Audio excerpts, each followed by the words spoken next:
उम्मीद करती हूँ आप सब खैरियत से होंगे। आज की मेरी रेसिपी कुछ मीठा है।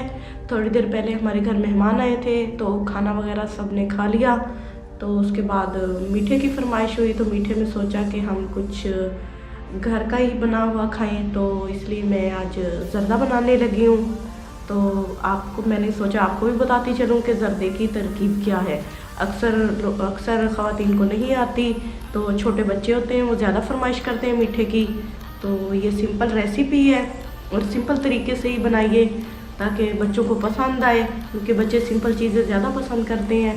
तो रेसिपी की जानिब बढ़ने से पहले मुझसे रिक्वेस्ट है कि मेरे चैनल को सब्सक्राइब कीजिए और बेल आइकन को ज़रूर प्रेस कीजिए।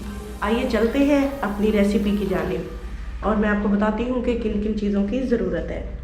तो ये चावल थे जिनको मैंने बॉईल किया और इनके अंदर ज़र्दा कलर डाल दिया है। तो इनको मैंने पहले से ही बॉईल करके रखा है, क्योंकि फिर ये इनको बॉईल करने का प्रोसेस ज़रा लंबा होता है, तो रेसिपी कुछ आप लोगों के लिए ज़्यादा ही वीडियो को लंबा कर देती अगर मैं इसको आपको बॉईल करके। बस इसको मैंने 1 कप चावल लिए, इसी हिसाब से 1 कप चीनी। तो मैं आपको दोबारा बताती चलूँ कि 1 कप चावल हैं, उनको बॉईल किया है तो ये इस तरह इतने बढ़ गए हैं। और सबसे मेन बात कि चावल को फ़ौरन ही बॉईल मत कीजिए, पहले उसको घंटा सारा भिगो कर रख दीजिए, उनकी क्वांटिटी बढ़ जाती है इस तरह। और 1 कप चीनी है, ये ऑयल है 1/2 कप, और उसके अलावा ये पानी है जिसे मैं यूज़ करूँगी, और उसके अलावा ये कुछ बादाम वगैरह और इस तरह की चीज़ें हैं जो मैं इसमें डालूँगी। तो चलिए स्टार्ट करते हैं इसको कुक करना। मैंने फ्लेम ऑन की और उसके बाद मैंने इसमें पानी डाला। फ्लेम ऑन की और इसमें पानी डाला, बस इतना सा। ये देखिए ये पानी की मिकदार है। इसको थोड़ा सा गर्म होने दूंगी, फिर मैं इसके अंदर शुगर डालूंगी। तो ये चाशनी बनाने का तरीका है। चाशनी बनाने के बाद मैं फिर इसके अंदर चावल डालूंगी। तो पानी बॉयल हो रहा है और मैं ये उठा लेती हूँ।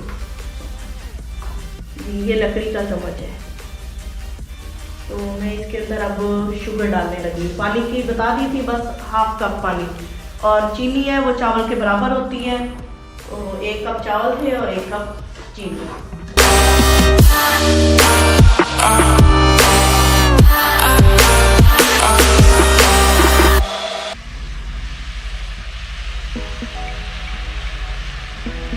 जी तो ये चीनी इसमें हल हो गई है, और मैं आपको बताती चलूँ अभी ये लेयर फॉर्म में नहीं है। जब ये लेयर में आ जाए तो इसके अंदर हम घी डाल देंगे। जी जनाब, तो ये अब गाढ़ी हो गई है, इसके अंदर मैं ऑयल शामिल कर देती हूँ। और ये इसके अंदर ऑयल,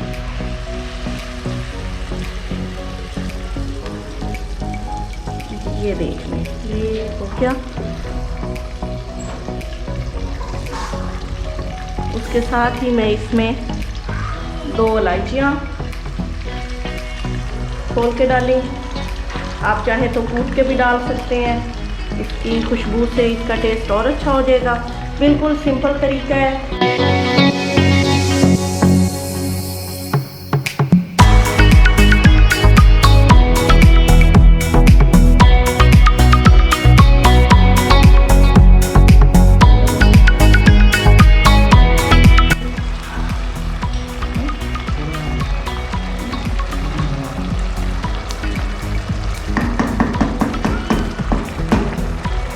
या कुछ देर पक जाएगा, फिर उसको हम दम पे रख देंगे। दम पे रखने से पहले इसके अंदर ड्राई फ्रूट्स डालेंगे और मैं इसको दम दे दूँगी।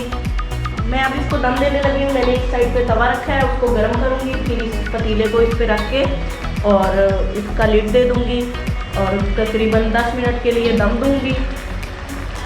फिर उसके बाद देखेंगे कि क्या।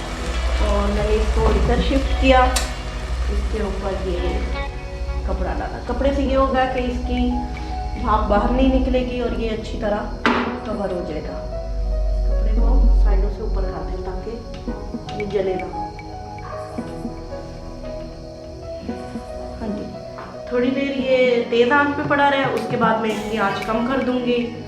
तो ये सिंपल वे है एक ज़र्दा बनाने का, तो आप भी कोशिश कीजिएगा। वही फिर से मैं बात दोहराऊंगी कि बच्चों के लिए घर में चीज़ें बनाएं, इतना मुश्किल नहीं होता। और मुझे पहले ये नहीं आता था, लेकिन बच्चों की फरमाइशों ने सब कुछ सिखा दिया। तो ये इतना मुश्किल नहीं है, आप भी कोशिश कीजिए।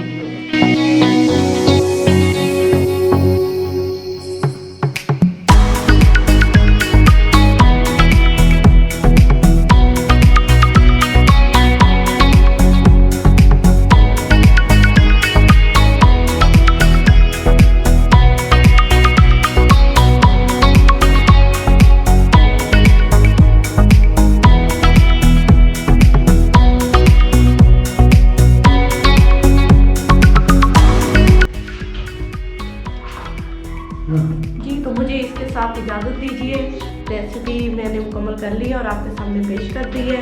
बहुत ही ज़बरदस्त मीठा तैयार हो गया है और आप लोग भी ज़रूर ट्राई कीजिएगा। सिंपल वे में बनाए हैं। तो इजाज़त दीजिए, अल्लाह हाफ़िज़।